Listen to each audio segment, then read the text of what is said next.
Patrick Timani, anak Mahavelu, Tuliara, Maskur Leri.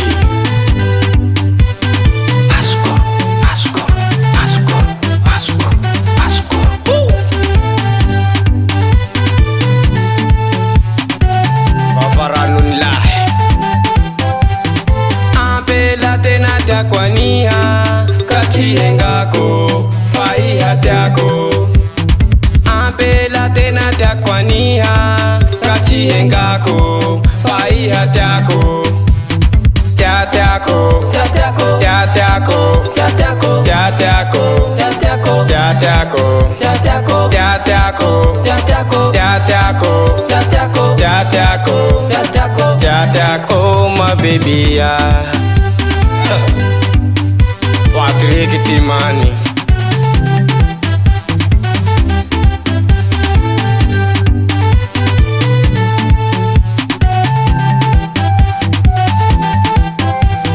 Iya malai rute na tyaku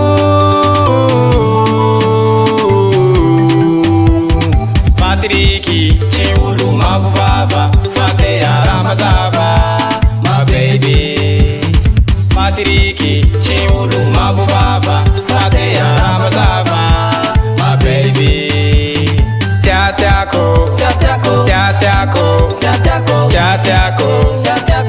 tyako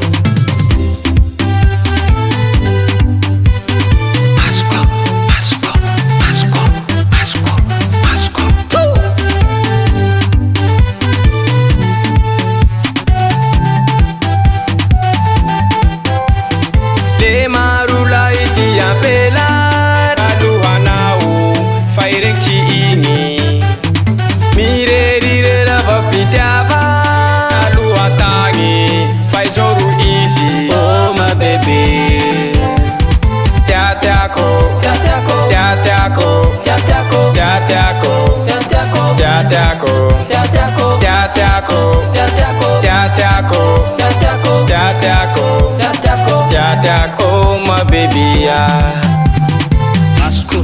Seleftiavana Irisa kapatsvandi Na oe zo tahazonao limadamo Avy ampoko raha volaniko zao Maskoro Tsy mivaly ka mireaky naboakiny Patrick zay many